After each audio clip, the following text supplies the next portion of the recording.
Welcome to Represent NYC on Manhattan Neighborhood Network. Thank you for joining us. I'm New York State Assemblywoman Carmen de la Rosa, and today I'm joined by Eva Farkas, Executive Director of the Met Council, Mino Lora, Founding Executive Director of the People's Theater Project, and Kenia Abreu, President of the New York Women's Chamber of Commerce. Today we're going to be discussing housing, arts in our community, small businesses, including MWBEs, and the local economy. Following a historic legislative session in Albany, we want to take the opportunity to give our community an inside view of how things get done. We're going to elaborate on some of the new provisions in the housing laws. How do we incorporate arts as a tool to bring about social justice and amplify our culture? And what more we can do to support our small businesses as government. Welcome, Eva Farkas. Thank you. Thank you for coming on. So we've had a historic year when it comes to legislative accomplishments, many progressive changes, and amongst them, the biggest, I think, is the changes to the housing laws. As an organizer, what process did you endure in order to make sure that this victory was delivered for tenants in New York State? So, Met Council on Housing is an organization that uses people power, is a grassroots organization that fights for changes to housing policy. So our members believe that everyone is entitled to a safe, decent, and affordable home. And one of the ways that we fight for changes to the laws and the policies is that we organize and we mobilize our members. And so to accomplish this victory in Albany that's so historic, we had to use a lot of different tactics. We had to petition in certain political districts. We had community town halls and forums. We did a forum with you. We also mobilized large rallies because we needed to show through the media and to elected leaders in Albany that this is an issue that affects millions and millions of tenants. So we had a major rally at Abyssinian Baptist Church. And then we also took buses up to Albany. People took days off of work, set aside responsibilities, made sacrifices to travel 2.5 hours to and from to do major rallies in Albany. And then we also did a civil disobedience that got a lot of media attention where we sat down and blocked the entrances to the assembly chambers. I remember that day. To the Senate chambers. And we did that because we felt that the pressure really had to be brought to bear to make sure that the leadership of the legislative body heard us, as well as the governor. I was outside the governor's office banging on the doors that day.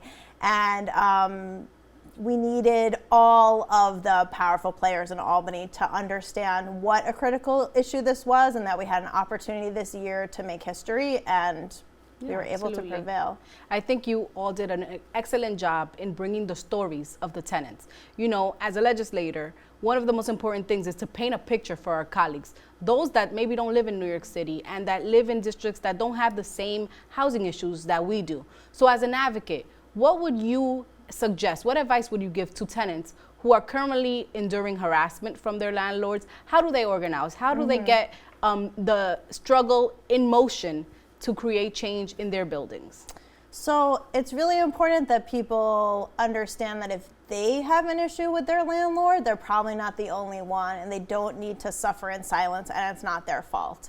And they should just start by having conversations with their neighbors, reaching out to organizations like Met Council on Housing. We have a hotline, we have a website with a lot of information, and we have a clinic that meets with tenants twice a week uptown. But people should begin to educate themselves about their rights by searching, for example, our website. But talking to people is really powerful. Finding other neighbors who have been in the building for a long time and that know the history of what's happened in the building, and starting to meet with other people. That's really the seed to organizing and to fighting back against someone as powerful as a landlord. Is you have to meet with your neighbors and organize, and collectively, if you come up with demands together or you respond together, you're more likely to be listened to. And then tenants can also go to elected officials like your office for guidance on how to do that and support. Great. So you mentioned people powered. That's a phrase that we hear often, the people powered. And government, I believe, and I think you share the belief, should be people powered. So in Upper Manhattan, we know that the 72nd district, which I represent, has the highest number of rent stabilized units in the entire state. So I often said during the fight, we have the most to lose, but we also have the most to gain. What change in the law do you think will have the most beneficial impact for the residents of Upper Manhattan and communities like ours? Great question. So there's a number of major changes in the law that will help to slow down the speculation and displacement and harassment that's been so rampant throughout Upper Manhattan. So prior to the change in the law, landlords were trying to deregulate apartments by getting the rent up to a threshold amount. They did this by getting people to move so that they could do a gut rehab. When people moved, they got to raise the rent 20%, and they got to add the cost of that rehab to the next tenant's rent. And all of this was for the purpose of trying to take the unit out of rent regulation so they could charge the market rate, quote unquote. Now, many of those things have become illegal. There is no more deregulation, so no apartment can ever be deregulated again. There's no longer a 20% vacancy bonus that gives landlords that incentive to evict people or bring frivolous lawsuits. Another major thing is that preferential rent has been reformed, and a huge percentage of rent-regulated tenants uptown have what's called a preferential rent, which is a discount from the legal rent. This is I'm a preferential lease holder. Yes, So it's very complicated, but what people need to know is that if they have this discount, it can't be taken away at lease renewal any longer. Their rent will just increase by the annual rent guidelines board increases. Now, some landlords we're hearing are saying that the law doesn't apply or they don't recognize it, and so we're here and your office is here for people to come. If people have any problem, they really should reach out. Great. So let's change gears a little bit and talk a little bit about the rezoning. You know, I often said during this debate that the rezonings are going to exacerbate some of the displacement that we've already seen. I know that your organization was behind some of the movement to make sure that the rezoning would be something, the rezoning of Inwood would be something that could take into account the plight of tenants uptown. Can you talk a little bit from your perspective about the rezoning and what are going to be the impacts that we're going to feel in the short and long term from the Inwood rezoning uptown? Sure. So the rezoning was something that Met Council on Housing and many other organizations united as Northern Manhattan's Not For Sale to fight back and to say if there's going to be new housing constructed, it needs to be affordable to the residents of Inwood. And unfortunately, a rezoning passed that is going to create a lot of housing, but it's going to be for people of much higher incomes and is not going to be accessible to the majority of families that live in Inwood. So the impacts that we are going to see if we look at communities like Williamsburg or Harlem that were rezoned is that there's often like a major demographic change from being a Latino community, an African American community, to being a whiter, wealthier neighborhood. So I think those demographic changes are, likely going to happen or have the potential to happen. Also, landlords will have incentives or want to push people out so they can hike the rent. Yeah.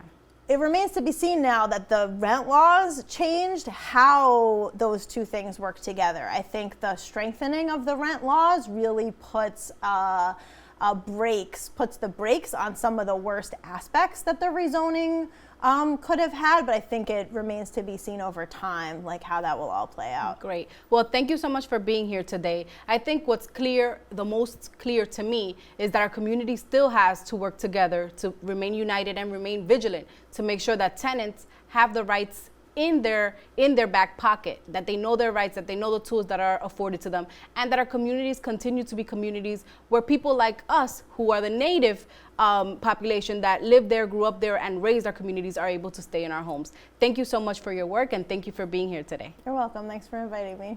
Always. Welcome, Mino Lora, and thank you for joining us.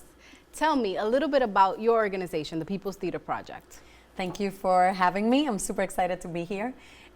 So People's Theater Project is a youth-serving theater and social justice organization. So we're a We really believe in helping to support and equip the next generation of immigrant leaders that our city, country needs. And we do that through theater, through ensemble-based theater based on the lives and experiences that our young people are living. Great.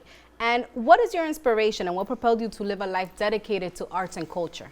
So I've always been, I grew up in Dominican Republic, and activism and social justice work was always part of my life. And I felt that theater was as well. And the community that is built in theater just felt like a complete perfect match for me. So what inspired me was every time I would go and see, whether it was street theater or international theater festivals in Santo Domingo, there was a sense of community that I've never felt anywhere else. So I knew that theater was going to be, and the arts were going to be part of my life. And then People's Theater Project was born out of kind of a space of how do I combine, my own experiences as an immigrant and a Latina, and my home of, uptown. I've always, teaching has been, I've been a teacher for many, many years, and education, I think, children, young people are the future, literally, but also in every sense of the word. So I think combining all of that was why PTP was born. Great. Uptown is going through immense changes. And I often struggle as a legislator to try to find a balance between preserving our culture, right? Preserving the essence of what makes Uptown, Uptown. Yeah. And bringing in new things, new amenities, things that people can enjoy. Yeah. As a Uptown-based arts organization, how do you play in that balance? How do you balance out creating new art, creating new networks, creating new experiences, and then preserving the vibrancy of the art scene in Upper Manhattan? That's a great question. So I think the way that we do it, and there's not one answer to this, other people may answer it differently, but the way that we do it at People's Theater Project is all about representation. So who is on the stage and who is doing these programs? So as an immigrant-led and Latino-led organization, from board all the way down to our 5-year-old actors, the culture is preserved because the playwrights, the choreographers, the musicians, and the singers are of the community. So the majority of our young people are new immigrants to the country. Some have been here in our first generation, but the conversations, so the dances and the songs, all of that culture is now put up on the stage. So the pieces are representing what the Latino community is. And then how we enhance it is we are very rigorous. So it is very top of the line, and we're bringing a lot of other skills of physical theater and what is comedia del arte and what is theater of the oppressed. So what are all these other things that exist in the world, pero it's completely inspired and filled and comes to fruition based on their own culture and their own languages. Yes, that's amazing. I caught one of your performances earlier this year, and it just touched me how these women were really into their character. They were really expressing sort of the desires of their ancestors. Yeah. I think it was such a powerful movement, such a powerful experience for me in the audience. I can't imagine what the artists are going through. Yeah. And I always want to ask about this. I'm a mother. Yeah. And it's so difficult for me as a mother sometimes to find that life, work, community balance, right? Yeah. And we're always struggling to be perfect in every scenario. And perfection is a falsehood. It's not a thing. So how do you do it? How do you balance being a mom, being a wife, being a community leader, being an artist? How do you make it look so flawless? Tell us some of your secrets. It's acting. No. Mira, it's a balance. And sometimes you fail at one and you thrive at the other. And I think New York is particularly difficult, I think, on working mothers. But it's all about how are we moving forward as people? And our daughter identifies as an activist, and she's 5 years old. Yo soy activista is like what she says very strongly, and that was in her kindergarten report, So it's like, I think it's about, she understands that mommy has to work, and that we are creating things together that is beyond our own needs. Absolutely. But I also have put curfews on myself of like, I will not do more than 3 events a week in the evening so that I can put my kids to sleep So it is a constant thing, but I think it's about that awareness of it's beyond our own needs and for community needs of what we need to do and how much we need to do. Absolutely. I always find joy when Mia says to me, Mommy, so-and-so's mother doesn't have a campaign office. I'm like, she should. She should, right? We should all be activists. That's part of what we do. So, Mino, you've created such an amazing brand. I am in awe of the work that you do uptown. Tell us, what's next for People's Theaters Project? I'm super excited for what's next because after 10 years of doing this work, especially our public programs, which is our programs that have happened after school and Saturdays on a kind of first come, first serve basis and semester long process, we're launching our PTP Academy for Leadership and Social Justice. Wow. So it's a multi-year, 6-year track where we're really equipping these leaders. So it's audition based and auditions are open right now. We still have open enrollment. We're going to be accepting 36 students starting in the fall. And in addition to the core curriculum that we're doing, it's wraparound services, it's internships. So they're going to be going to Albany once a year together with, that's right. So we're going to be coming up to you and saying hello, and who knows, maybe do a flash mob. There you go. So it's really about how are we using our creative voices. We're also supporting them with our partners in the community through, with our partners with NIMIC and New York Presbyterian. So wraparound services, mental health services. So it's really a commitment beyond what's in the room, because we know that what's happening when we're there is things are going to come up, as immigrants, as Black and brown bodies, as young people who have their voices, who need to be heard. I mean, they're going to be serving in youth leadership councils within our own organizations. So it's a great opportunity, and the program is it's a full scholarship, so it's completely free for all young people to participate. We have auditions July 20th and August 17th that are open to all. And families who are interested can just call our office, 646-398-9062. To apply and get information, and then come and show up. And auditions are a group audition. It's like we're looking for who's brave and vulnerable and happy to and ready to lead. Great. Well, thank you so much, Mina, for being here and for all the good work you're doing uptown. I look forward to catching some more of your shows this summer. Thank you, and we'll be right back with our next guest. Welcome, Kenia Abreu. Tell us a little bit about the great work done at the New York Women's Chamber of Commerce. Well, we are an organization that it's primarily focusing on the economic empowerment of women. We're not your traditional Chamber of Commerce. We are not geographically just targeting a specific area. We target the entire city of New York. And our job is really to help women start their own business. That's our way of empowering, helping women become economic empower in the city. Great, great. And the state legislature just passed a sweeping package for MWBEs. I wanted to ask you, from your perspective, what do those changes mean for women in the workforce, women in the private sector? Tell us a little bit about your perspective on these changes. Well, it means a lot, I have to say, and thank you very much for the great work for passing Article 15A, which is the MWB legislation for the state. Long overdue. Yes, long overdue. That legislation was about to expire now December. And we got it extended. You guys got it extended for 5 more years, which is great.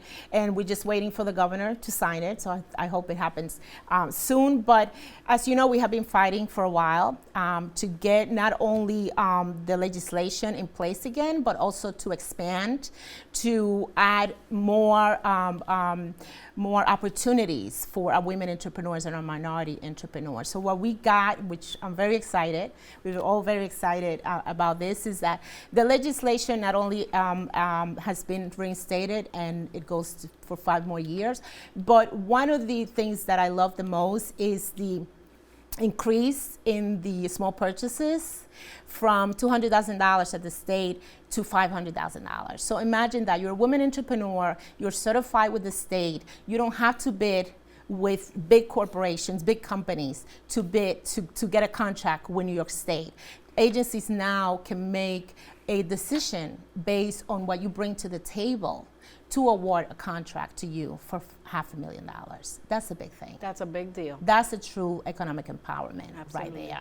So that's a big change. Also, the increase of the personal net worth, because in the past, if your net worth was $3 million, you were kicked out of the program. So imagine you're in New York City, you got a house, you got an apartment that you maybe got it way back when it wasn't so expensive, and now it's valued at $3 million, you get kicked out of the program. Absolutely. I think that that change also has a lot to do with making sure that our small businesses are the actual contractors and not just have to settle for being subcontractors. Yes. Which I think levels the playing field. Yes, very much so. So we are just so excited about it. And what we put in when we were advocating was also the increase in the city discretionary purchases. Yes. Which have just been increased before from 20,000 to 150, and now is also increased to $500,000. Great. So not only can you get a contract at the state, but also at the city for $500,000, and that makes what? $1 million. Right, absolutely, absolutely. So that's real change for our small businesses. So let's talk about our beloved Uptown. So as a elected official, one of the major concerns we always have from the community is when they see our small businesses' doors shutting. Yes. And seeing the closure and the vacancy rates in our communities.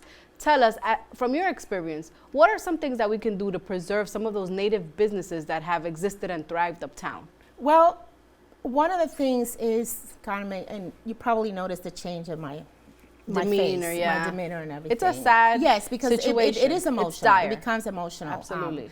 To me, because we work with the businesses. I mean, as you know, we work very closely with the beauty salons, and we have so many of them, and they're all Latina-owned, most of the time.